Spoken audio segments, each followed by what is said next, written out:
This recording.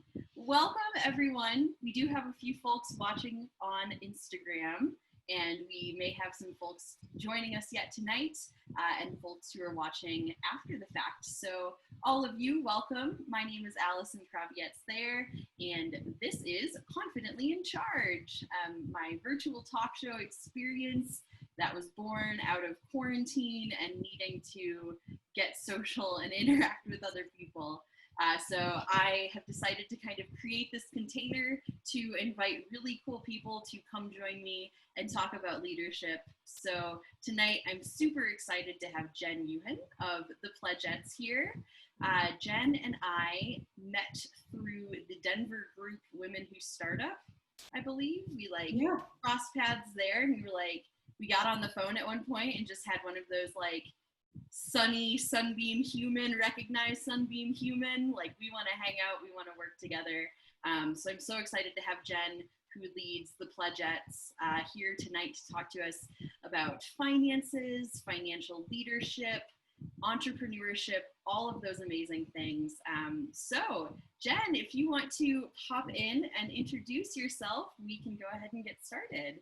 Yeah, I also want to give a shout out because the week that we met through Women Who Start Up, and then we talked, and then we were both on a 6 Degree Society event together. Oh, yeah. So we were just constantly collaborating with each other in the most beautiful way. So, and now we're here tonight.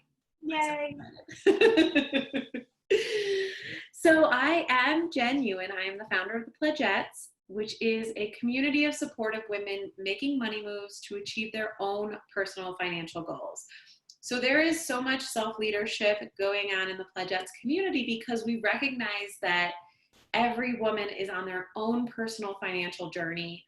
They have their own unique personal financial goals, and they're on their own path of the best way to achieve those goals. That's amazing. Yeah, it's not a one-size-fits-all sort of thing at all with finances. I'm finding that a lot too. In entrepreneurship lately, people have been talking about the 4 tendencies that people have, and some folks are executors and some folks are rebellious and some folks are planners, and I think it's exactly the same with our finances. Some people learn through extreme accountability, some people love spreadsheets, some people like events. It's so cool that you're creating conversation and containers to have this sort of going on. So amazing. Well, I would love to dive in and sort of start with kind of your entrepreneurial journey. You feel a little strange about the word entrepreneur and identifying as an entrepreneur sometimes. So can you just kind of paint the picture for us of how this started for you and how you found your way here?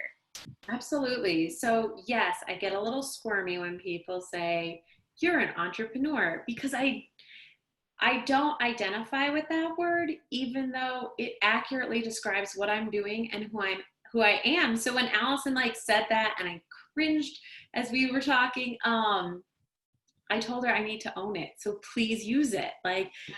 We need to normalize the word entrepreneur, and much like how financial goals can look a million different ways, an entrepreneur can look a million different ways too. So I'm owning the title. I'm an entrepreneur. Let me tell you about my journey to get here.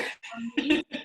What was that journey? So I know for some folks I think in your case, I know we've talked a little bit about different kind of skills throughout life has kind of brought you here. So do you want to kind of tell us, what were some of your initial roles, and how has that led you to this place?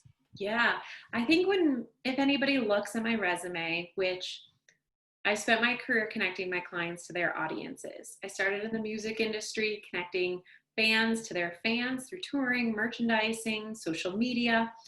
And then I went and connected brands to consumers through experiential marketing, leaders to their employees through corporate events and communication strategies, and then started my own freelance business. I did the easiest transition to freelance. I turned my last company into my first freelance client, which made it so easy and seamless. And what was so great is that at that agency, we worked so much with freelancers. So I was able to find some freelancing role models and see how it worked. And I had sort of this safety net of doing freelance work for a company that I already knew the ins and outs of, knew the clients, knew my coworkers and teammates. So that was a really easy way. I felt that I got to like slowly enter self-employment and entrepreneurship. And I took some time off, traveled the country in an Airstream travel trailer with my husband and our dog. And that was an incredible experience. And then I just started a business. My husband and I bought a business, and I started the Pledgettes last year because I saw a need and of the gender wealth gap. This was a huge problem. And so I really sat in it for a while and asked myself, what could I personally do to work on fixing this problem? And for me, it was this light bulb moment of I could build a community, the Pledgettes, because I was having great money conversations with women in my life. And I knew that there were more women that wanted to be invited to those conversations. Yeah. So the Pledgettes was a way for me to merge that together. So I am on a mission to abolish the gender wealth gap by facilitating money conversations with women. Amazing. Oh my gosh. That's okay. So I love a few things about this story.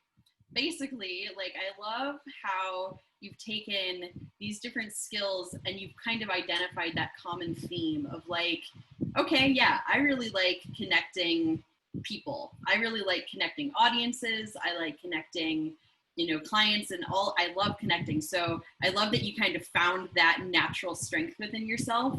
And then I think you really like nailed it with finding that large need and this huge, like, disgusting problem that exists in our world with like gender wealth inequality and racial wealth and like all of the different kind of terrible things that happen. I think it's amazing that you've kind of created the space to have some of this conversation. So I remember talking a little bit about sort of the process that you've had, and you mentioning like it was never about the job title for you. Yeah. Do you want to tell us a little bit about like kind of what entrepreneurship is for you then, perhaps, if it's not the title of what you're going after? Yeah. What I love the most about entrepreneurship is as my business grows, I get to determine what I focus on and what I get to hire out and outsource. So in my career, I never fit a perfect job description or a very straight career path. But I was fortunate to either have a manager or mentor or an agency that gave me the autonomy to just be the best version of myself. So I like just go back on so many jobs that I've had, and there was the last full-time job I had when I started, they're like, oh, we just don't know like what your title is going to be, but this is kind of what you're going to do. And I'm like, yeah, cool, whatever. Like, just make up a title. I don't care. It doesn't matter. So that is me. Yeah. And I think that's one thing that's so beautiful with entrepreneurship is that I've had all these experiences. I built my network. I developed these skills. And now I get the choice as my business grows, in the thick of it, I'm doing it all, whether I like it or not. But I do get the opportunity to kind of determine what are those things that I really love doing that really light me up, and what are those things that I know there are better experts out there who can help me with that. Mm-hmm. Oh, 100%. That is the beauty of entrepreneurship, is like, on the one hand, there's this sort of early on experience of like, oh gosh, I have to learn how to do email marketing and SEO, and I have to learn how to build funnels and these things in our heads. But then you're right, like, we can figure out like, ooh, yeah, I don't really like that part as much. Like, I'm gonna get somebody else. And I think that's part of the reason I'm so excited to talk to you tonight, is because my own story, like, I've mentioned, I feel like a leader in most places in my life, and I feel very confident. And one of the areas that I'm like, Allison, you're not an expert here, is definitely in the realm of finances. And I, as a coach and an entrepreneur, am 100% behind, like, yes, let me celebrate other people's excellence and learn everything I can from them. So I wanted to sort of ask, with that vein, like, what really, so it was like the gender wealth gap kind of coming up for you, but like, what is it that, makes you so passionate about working with women and money and creating space for those conversations? Yeah. And Allison, I love what you said, that you're not a financial expert. Mm-hmm. Same. I'm not either. And I don't believe that there is one all-knowing money expert that exists, because like we said, like there's so many paths you can take. There are so many ways to build wealth that, if I have a money conversation with a certified financial planner, they will help me with retirement planning. They'll help me with investment. They'll help me with these big picture questions, but that's one way. And they might not say, you should also consider investing in real estate or buying a business or alternative ways to build wealth. And so we need to get information from experts, but understand that there is not a money expert, that there are different experts that have like a small area of expertise when it comes to money. Mm-hmm. And also, like, nobody has a crystal ball to predict the future. So there's an inherent risk with building any type of wealth or any of these money moves or financial risks that we're going to take. Like, just because you start a business and you put $10,000 into starting a business doesn't mean that you're going to get a 6% ROI. Same for the stock market. If you put $10,000 in the stock market, while the average rate of return over the past 100 years was 7%, that doesn't mean that right away you're going to start getting 7%. So you have to just kind of look at what your big goals are, look at what your desires are, and find those experts that can help you, but understand their area of expertise. Yes, beautiful, beautiful. And that reminds me of something too that you and I have spoken about before, that I'm trying to remind myself in this moment, and that's the fact that, like, I know what I need to know, and like I have the skills that I have, and my skills, I have like the experiences that I have, and so my beliefs about money are shaped by my experiences that I've had, and like kind of the understanding that, like, yeah, I can learn and grow from this. Like, this, I'm exactly who I need to be on this journey, and like I'll figure it out as we go. Yeah. So can I ask you a question? Sure. What is your first memory of money? Ooh, my first memory of money. I remember, what do I remember? Mom, what do I remember? My mom's on this call. What do I remember? I know that I had sort of an experience I think a lot of people have with like the idea that like there's not enough money, or like just sort of that feeling of like, yeah, like we didn't have any. Like that was the thing. Like we were happy we had what we needed. Like my parents owned the house. We always had food on the table, but like I always I had not an extreme like poverty scarcity mindset, but definitely a little bit like, okay, there's not a ton. Don't get crazy. Like, yes. Don't get too outrageous with this. You don't need to go out and have. I remember, actually, I will share this little anecdote because awesome. This thing about my dad. You could not order soda if you went out for like with my dad. Like, yes, that was the thing. Like, we ordered water, and that was like my thing. I was like, and I remember my brother like getting a job and then being like, okay, I'm gonna buy my own pop now. Yes. Like, when my dad got later on in life, and like towards the end of his life, he had a grand awakening and was like ordering the soda and getting the McFlurry, or getting the Wendy's Frosties. doing the treats. I love that. I love that. This question is one of my favorite questions to talk about because it gives us an insight into how our money mindset is formed. So 95% of our beliefs happen by the time we're 18. Mm-hmm.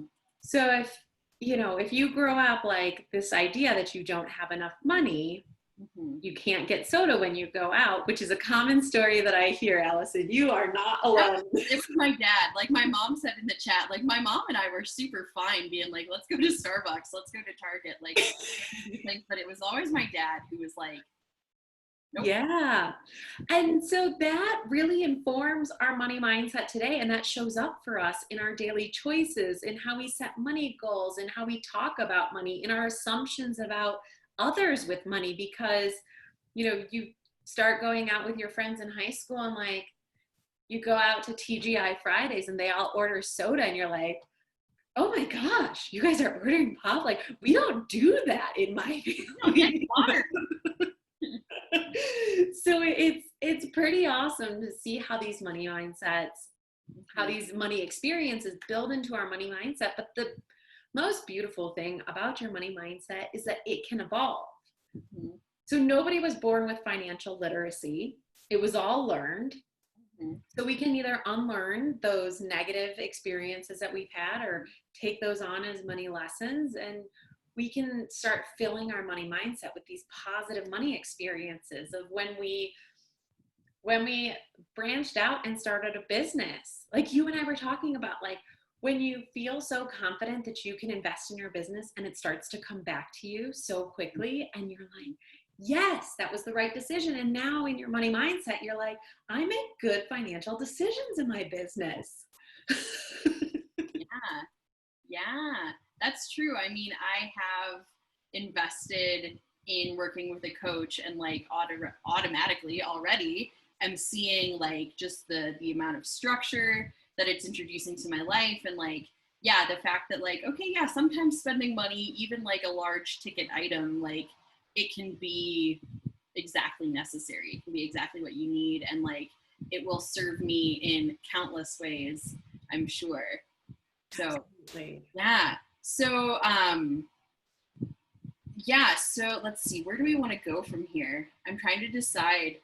Do we maybe want to talk about like how to get started with this? Like, I'm talking about myself here as a person who's like, okay, yeah, I know I've got some limiting beliefs about money. I'm beginning, like you spoke a little bit about like positive money mindset things. Like, can you talk more about that kind of mindset aspect with money? Yeah, I'm going to share 3 tips on how to evolve your money mindset. Okay. So 1, give yourself some space and time and write down 5 times that you were a total badass with money. You paid off your student loans, or you made a good investment in your business and yourself. You contributed to your 401k, whatever you want it to be. Write down 5 of those. That is going to give you the confidence that you're good with money and to start changing this mindset that you have. Mm-hmm. The second is, if there are these negative experiences that keep popping up, look for the lesson in that. Mm-hmm. So I overdrafted on my checking account in college. I know exactly what, I know why I did it. I'm embarrassed about it, but I haven't overdrafted on my checking account ever again because I learned I needed a better way to manage the money in my checking account. Mm-hmm. I needed to make sure that I had a buffer in there. Like I needed these things and I learned those lessons, and I'm great at managing money. And then the third I would say is be very intentional with your money circle. So who are you talking about money with? Much like you build a professional network with a lot of different types of people, you need to build your financial A-team. And one of the 5 types of people that you should have on your financial A-team is a high 5 tribe. It's somebody that you can celebrate with and talk about money. So as entrepreneurs, you probably want to have some other entrepreneurs so that you can say, oh my gosh, I just sold my first 5-figure coaching package, or I just hit this milestone in my business, and they know exactly what you did They're here to celebrate with you. And alternatively, if there are people in your life that are not helping you move forward with your relationship with money or building wealth, maybe they don't belong on your financial A team. I hear sometimes that some people, like one person was telling me that every time she talks to her dad about money, it ends in tears. It's a terrible experience. Mm-hmm. And it's all well-intentioned, but if your dad is making you feel bad about your relationship with money, go find someone else and just stop talking about money with your dad. Mm-hmm. My mom's like, I didn't talk to him about money. He had a special relationship with money. I learned the word parsimonious at one point in like a vocabulary lesson, and I was like, this is you, Dad. But I did learn the value of saving and like, saving and things of that nature. But yeah, I think that's such an important fact. Like, so much. I love those tips of, surrounding yourself with the people that can lift you up in this way, and the people who are doing the same things you're doing, and like are willing to have these conversations and kind of move in this direction. I definitely hear that and love that as an entrepreneur too. Like, yeah, sometimes it's nice to have that, like, oh my gosh, I did this, and like, exactly what it takes to get somebody from here to there, and like all of that. So amazing. Totally. And the thing, especially in business, is when we don't talk about money, we talk about money by buying things. So we might get a promotion at work and get a raise and buy a new car. And then everybody can come to you and say, oh, Allison, your car's so cool. Congratulations on your new car. And that can give you like all the conversation and all the feel goods that you need. Mm-hmm. But imagine if like you just went to your friends and you're like, you guys, I just got a promotion at work. Mm-hmm. And they celebrated that. And then you didn't have to spend $30,000 on a new car. This is true. Yeah. I feel definitely guilty of that, where like, sometimes I'll buy something, or I'll talk about something that I've purchased or things like that. And I think there might be a little like element of like, I want you to know this. Like, that kind of feeling. Cause yeah, there's not conversation happening around the money aspects. Yeah. Like, see me as successful, but I can't be proud that I'm successful. Mm-hmm. Yeah. That's a trick. Yeah. I remember, I read something online recently, and it reminds me of what you were just talking about with your financial A-team. And it was like, it was saying like, I don't want to hang out with like still people anymore. Yes. People who are like, oh, I'm still broke, or I'm still unhappy. I'm still, just like going along. And like, there is, I feel and like have all of the love for that experience, and know, but like, yeah, I love kind of surrounding yourself with those high level sunbeamy folks. You can be like, cool, yeah, just because it's always been that way doesn't mean it still needs to be that way, and like, come along, we can explore a new life and a new world together past this. And so yeah, let's see. So yeah, I'm still thinking, I'm feeling less scared, and I'm imagining like, okay, I'm building up my financial A-team. I'm getting myself feeling comfortable. What are your suggestions maybe in the like systems realm? Because I'm a person who like, sometimes I'm afraid to like look at the bank account or something, because I'm like, oh yeah, it might be negative or like really close to negative. I'm scared to open it up, and I know, and I start to like negatively talk to myself about like, you should be better than this. And so like, help me out with that situation if you could. Like, okay, yes, scared to look at my bank account. How do I get unscared? Well, I think that so I'm going to go back. I heard Sally Krawcheck, the founder of Ellevest, talk about how parents talk to their sons and daughters about money differently. They tend to talk to their daughters about money like it's a pond. It's a scarce resource. don't indulge, don't splurge. You probably heard some of those messages. Be a good budgeter, be a good saver. And then parents tend to talk to their sons about money more like it's a river. You can put money in, take money out, money's energy, it's free flowing. Use your money to make more money. And so we have like this scarcity mindset, pond mindset, where we're managing a budget. We're looking at our bank accounts. We're making these really small decisions all the time. Mm-hmm. And then there's the river money of, if I invest in a coach, that money is going to go away, but it's going to come back to me. It's going to flow down the river, but there's going to be some other money flowing back, right? It's this abundant mindset of like letting go of a dollar and seeing that come back to you. And the statistics are out there and they can be scary. It's a fact that you cannot save your way to retirement. So if you just try to be a good saver and put as much money as you can into your savings account at 0.01% interest, you're going to work forever. Mm-hmm. So you do have to take some risks. You have to think of your money like a river. So I don't budget. Really?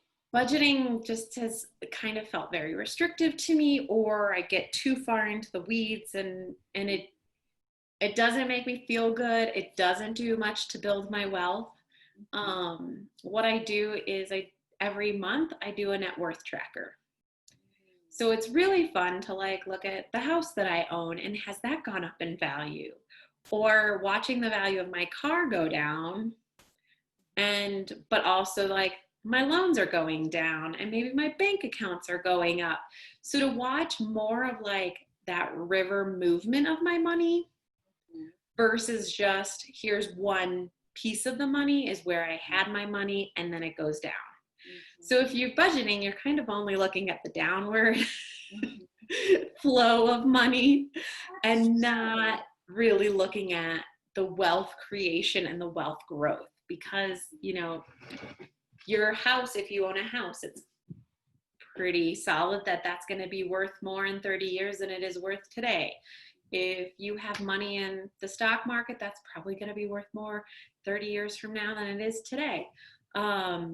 So when you make investments and when you can kind of say like, oh, future me is going to thank me, it's more fun to let go of money versus like, should I skip the trip to Target? Should I not buy the Frosty at Wendy's? Like that doesn't feel very like river-like abundant mindset flowing. Mm-hmm. Mm-hmm. Oh, yes. I love that. I think I struggle with finding like the balance sometimes too, where I'll say like, I'll go on like a little treat myself splurge and be like, oh, what do you know? I'm launching a talk show and I want gold glitter shirts. So I'm going to go spend $200 on Poshmark or something, like getting clothes. And then like, I think, I just need to find that balance of like, it comes back to me. It feels good to spend money. My money returns to me. Like this benefits me. I think my struggle has been like, okay, because I also really resonate with what you said about budgets. And like, I know, I can either get way in the weeds and like berate myself for how frequently I take ride shares, or like get really upset with myself about how often we order food and like things like that. And so, trying to have this, like, I try to have the abundant mindset and also not like overspend at this time. You don't want to be frivolous. And so I think like a good gut check with that is go back to your last couple bank statements and your last couple credit card statements and look to see each line by line, go through, was this an expense that was aligned to my values? So I love to travel. Mm-hmm. So my husband and I live in a smaller apartment because it makes us want to get outside more and it's cheaper. So then we have more money to spend on travel.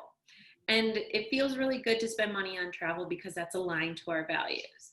And it also It also helps me like not shop for clothes as much because I want more money to spend on the things that I value, like travel. So then it becomes this choice, because if you have $1, you get the choice to save it, spend it, invest it, donate it, burn it, whatever you want to do. You have that choice with your dollar. And so if you can make those choices to them better aligning to your values, then it's going to be more fun to spend when it's values aligned, and it's going to be easier to say like, no, $200 of Poshmark clothes are not aligned to my value because my talk show is me and not the glittery shirt, even though a glittery shirt is very Ricky Lake. It's very beautiful and very on brand for you. Yeah, I love that so much, because I think sometimes, yeah, it brings, like, I always love bringing mindset and bringing intention into things, and bringing this, like, yeah, like, don't beat yourself up for spending some money on buying a gift for that person you care about. Like, yeah, you like, it feels good to spend money in that way. And yeah, I think that then gives me a nice sense of balance of like, okay, yeah, maybe we went a little overboard on going out to eat, but like, it is important to have some money to go out to eat, because like, we enjoy, even though we're not physically going anywhere right now. right. It feels good to like, get food every once in a while. And like, I think, yeah, I totally hear that spending in alignment with your values is really one of the important aspects. Yeah, I love that. So I think we also talked a little bit about like some goal setting sort of aspects, yes, in terms of like getting started with financial things. So I'm coming around. I'm looking at my limiting beliefs about money. I'm understanding like building my financial A-team. I'm growing in feeling in alignment with the money that I'm spending and what I'm spending it on. yeah. In terms of like wealth building, which Yes. just like that's sort of like the word entrepreneurial in your case. Like for me, when I say wealth building, I'm just like that for some reason just has a response in me, which makes me want to like journal a little bit about why wealth feels too big or whatever. Yeah. If I'm getting started with this like kind of wealth building journey, where do I begin? I love this. So I have another question for you. Hit it. What would you do if you won the lottery? Ooh, if I won the lottery, I would pay off my student loans. I would invest some. I would probably invest across a range of things. Like, yeah, stock market, I don't know, gold, precious metals, things, a variety of things. And then I think definitely like my dear mother, like has given me this gracious, generous heart. So I'm sure like she volunteers a lot with a particular group, and I would probably definitely, make some donations, give that back, because that is one thing that I've always learned about money is like when you do have extra, it's nice to share. And like it's really good to, even if we didn't have a little bit, we would still like grab the kid's name off of the Christmas tree at church and like, buy the present for him, because it feels good, like you said, with alignment and values. Like it feels good to spend money with things in alignment. So I think donate, pay off some loans, invest some. Those are my thoughts. I love that.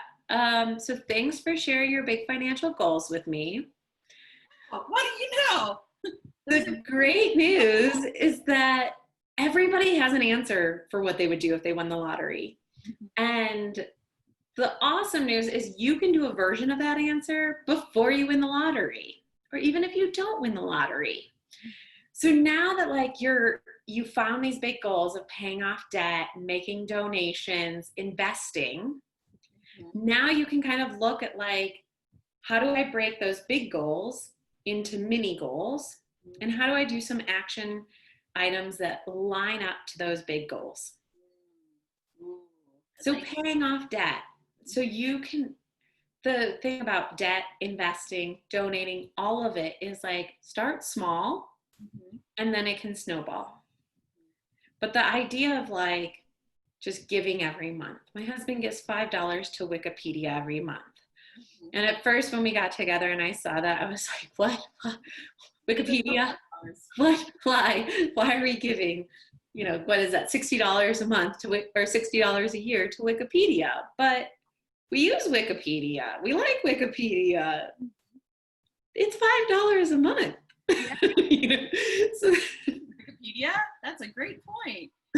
So, when you even like Ellevest, for example, you can start an investment account with as little as $1 because they didn't want the hurdle of having to have a large sum of money first before you start investing. You can start investing now. And if you need some money motivation on that, go look on NerdWallet or a million other places at a compound interest calculator. And if you put $1 in the stock market today and it sits there for 40 years, it's going to be worth a lot more than $1 in 40 years, regardless of how up and down the market goes.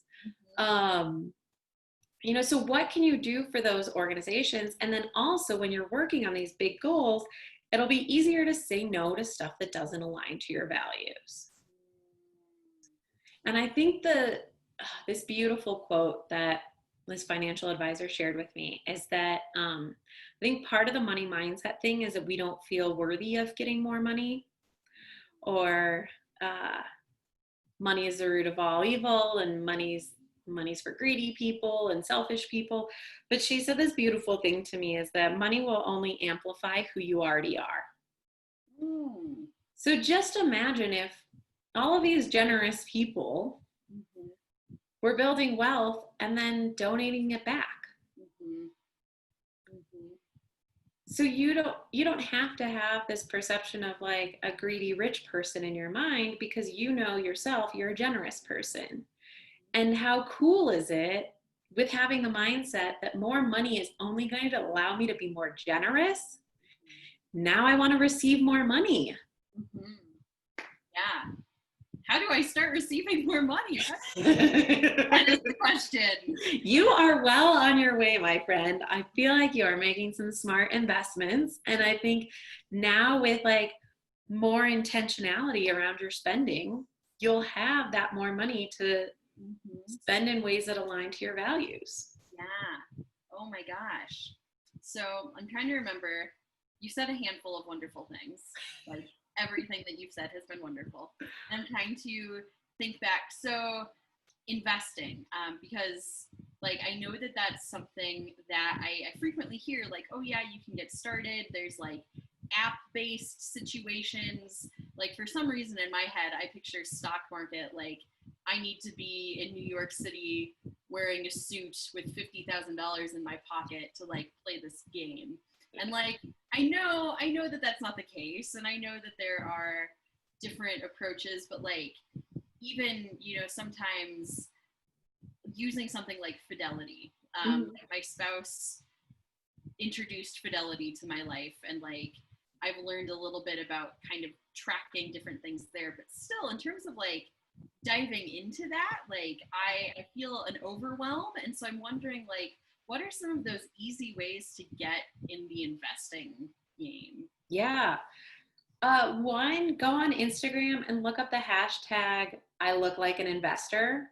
Ooh. These 3 women who all talk about money on Instagram started this Instagram challenge, if you will. And it's all of these women that look like investors, and they are stay-at-home moms. They are professional women. They are of every race, every age. And they're all owning the title of investor. So much like, oh, it feels weird to own the title of entrepreneur. It also can feel weird to own the title of investor. And I think even like before this, the Instagram challenge last year, there was a place where I'm like, I don't feel like an investor. I don't watch the stock market. I don't know what it means when the news says the S&P 500 is down this or up that. Like, I have no reference point for that. I don't understand the stock market really well, but I'm learning and I'm getting better at it. But I am an investor. I invest in my own business. I invest in my professional development. I invest in real estate. I invest in my retirement accounts. We got to own that title of investor. Yeah. Ooh. And I would also look at like, what are those blocks that are keeping you from being confident with money? Is it that you just don't know? Because there's so much free financial literacy out there. You can learn. Again, nobody was born with financial literacy. Nobody knew what the stock market was at birth. So anybody who knows anything about it has learned it. You can. It's empowering to hear that, like, I don't have to be, born with this skill. I don't have to. It's so interesting because I often talk about, like, reminding yourself that you're a leader and, like, claiming the title of leader for yourself. And, like, I spend all this time, like, debunking leadership myths, but then I totally apply them to myself in terms of, like, investing. I'm like, oh, I need to look this way. I need to have this much. I need to do this. But I love that idea of just having the, like, realization I am investing, and, like, looking at, even if it's not financial investments, like physical money, like I'm spending my time growing my business, I'm spending money growing my business, I'm investing all of these ways and investing in myself. And I think that goes great with that beautiful, like, river imagery of trusting that it comes back, and trusting that, like, I will say I've always had kind of a trust that things will work out, or that I will be cared for, and, like, things will be taken care of.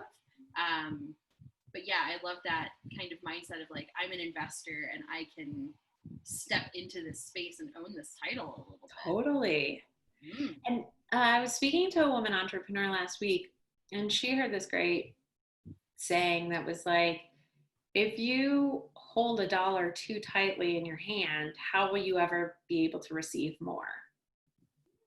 So if you have, like, this clenched fist all the time, you can't grab money. If you're in one of those, like, big money pits where all the money flies around and you just have closed fists. But I want these two that I have. But just imagine, like, there are so many people that are surrounding you that are investing, whether they're talking about it or not. They're contributing to their 401ks at work. They're contributing to retirement accounts. They're investing in BitCurrency or REITs or self-directed IRAs or real estate or the stock market or funds. Like, they're all investing, right? And you are too. And I think it's important. Time is an important investment, but you also have to invest money, because, again, you're not going to retire on your savings. Right. Oof. Oof.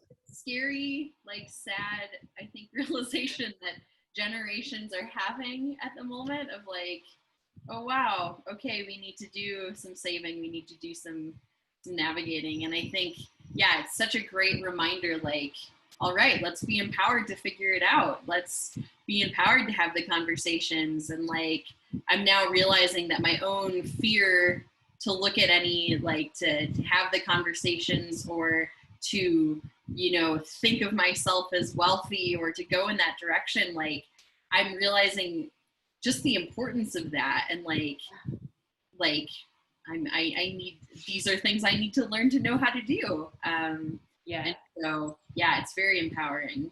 It was, do you remember several years ago, there was, like, this idea of, like, the 1%? And there was all this talk around, like, the protests against the 1%. Well, there's a .gov site where you can go and see which percentile you are in terms of how much money you make, and you will be shocked at how high you are. Really? I mean, the 1% is very elite, and obviously the majority of us will never ever get to that level of wealth. But I think, to your point, like, of this mindset, we have access to the information that can increase our confidence. We can go look at what percentile we are in terms of income for the government, and also know that income and wealth aren't always connected. They don't correlate. Because just because you have money, it doesn't mean that you're using it all intentionally. Mm-hmm. So some of the people that have the highest salaries might have the lowest net worth. Like, some celebrities die with negative 40 million in net worth. I think like Michael Jackson, it was like a crazy number of negative self-worth, negative net worth, not self-worth. Not self-worth. Totally different kind of worth. Not the same thing.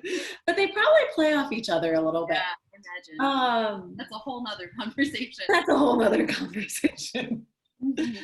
But I think like there are ways for you to be a self-leader in your finances. Mm-hmm. And then also remember that there's no such thing as a self-made man. So in your business, you hire a business coach.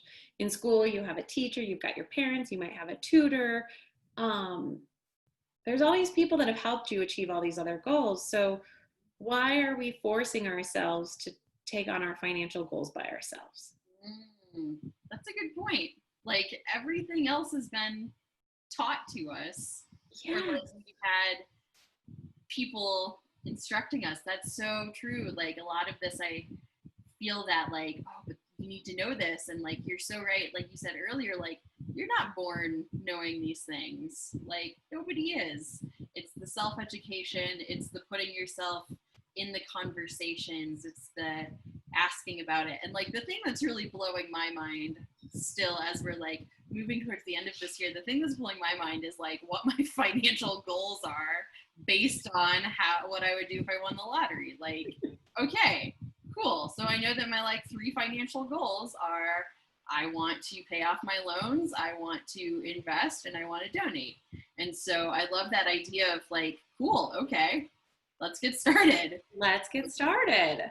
I know for myself, when I was starting my business, I was a big like getting ready person. Like, oh, I'm getting ready to launch this thing. I'm getting ready to start my business. I'm getting ready. And like, I remember people talking to me during coach training and they're like, well, what are you waiting for? Like, what's the starting point? Like, you don't have to wait for anything. Like, you can start your life, like it's going. And so I'm feeling the same way now about money. Like, oh, I don't have to wait to win the lottery to start making these things happen. Like, I can pay off my loans. I can save for that trip because it's in alignment with my values. I can like do these things. I think that's such a great point, and like has my mind going in so many ways.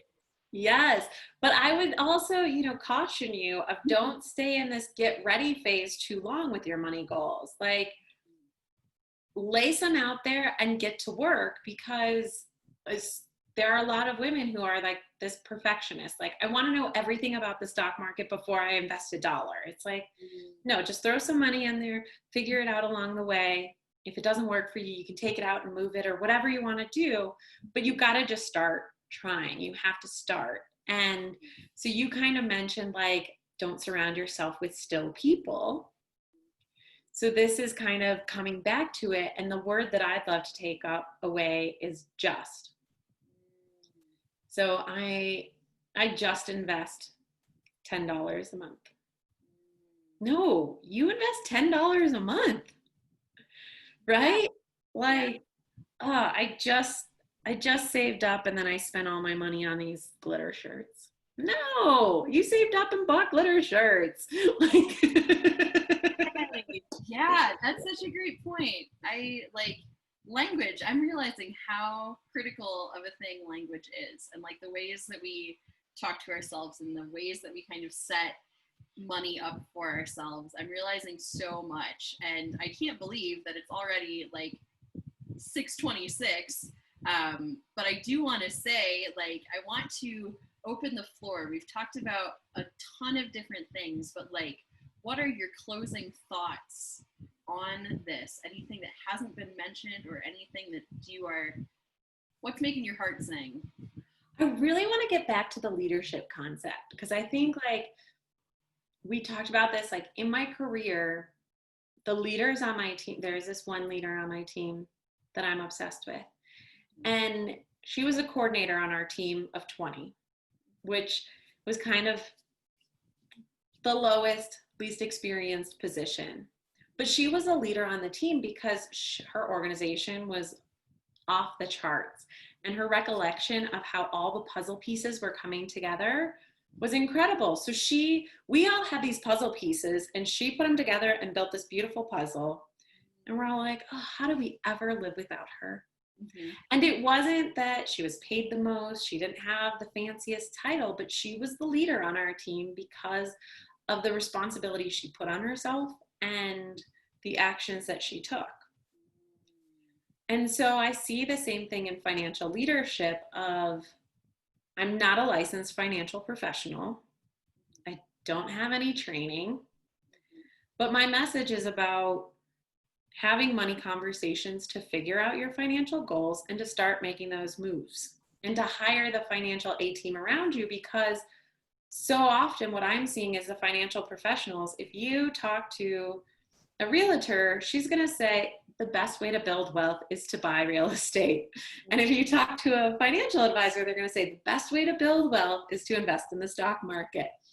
And if you talk to a cryptocurrency fanatic, they're going to say the best way to build wealth is cryptocurrency, or going and gambling your money, or playing the lottery. Like, everybody's coming at it with their own personal experience and their own area of expertise on it. And where I see my role in financial leadership is, before people are ready to build out their financial A team, let's talk about your relationship with money. Let's get your money mindset right. Let's clarify some financial goals so that you can confidently say, all right, on my financial A team, I need a financial advisor, I need a lender, I might need a financial therapist. I need some people that are connected to those types of people to share their experience and give me feedback. I need some mentors and mentees who are 10 steps ahead of me and 10 steps behind me. I need my high five tribe.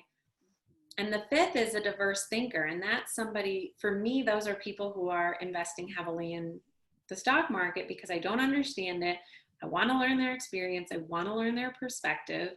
I want to talk to people that buy REITs instead of real estate, because I want to know, why are you doing that? And there's so much we can learn from people who are doing things different than us. So build your financial A team. I have a worksheet that I'm happy to share that kind of lays all that out with everybody. I also have a goals sheet that I'm happy to share. But if you start with that lottery question, you can start building up your financial goals, and just let go of $1. Just start there. So donate it, invest it, put it in a savings account that's very intentional for a future goal, but just let go of $1. It doesn't have to be big to start. No. I love that. That's such good advice. And I'm realizing so much the importance of finding those people who can answer the questions and having the people who can help me stay accountable and the people who can have the conversations of oh, I found this, or all of these kind of lessons. So this has been amazing. I feel like I have explored myself a bit. I feel hopefully, you've shared so many great tips about how to get started with things and how to kind of look at some of your own thought processes behind things. So it has been an absolute delight chatting with you tonight. And as we wrap up, I just want to let everybody know, I will, in the recap and in the links below the video and all of those things, I'll make sure to link to the Pledgettes, which is Jenn's fantastic community. They host weekly, almost very frequent weekly events. What are some that you have coming up? We're always doing stuff on investing, negotiating. We have a lot of stuff right now for self-employed people, because so often when you leave full-time employment and start working for yourself, you just stop investing in your retirement account. So we have one on just retirement planning for the self-employed. We're talking health insurance. We're talking funeral planning. We're talking about setting boundaries with money conversations as you head home for the holidays. Oh my goodness. There are so many money experts that are coming and sharing their area of expertise on money with us. And we're also a membership community, so you can connect with other members who are on their financial journey. You can find an accountability partner, and have some people to help you make those money moves and achieve your goals. Amazing. So all of that is at thepledgettes.com, and I will be sure, like I said, to link all of that. But thank you, Jenn, so much for coming to join us tonight and having this conversation. Money is a big, hairy topic for people, I know, and so it has been great kind of digging in a little bit on some ways to get started. So thank you so much, and thank you everyone for tuning in and watching. We will see you again on September 17th. We've got a super fun episode. My best friend Lauren, who lives in London, will actually be interviewing me, and it's the day after my birthday, so it's going to be a super fun episode, probably the return of the prize wheel, some like true excitement going on. So stay tuned for our next episode on September 17th, and thank you again. We'll see you next time.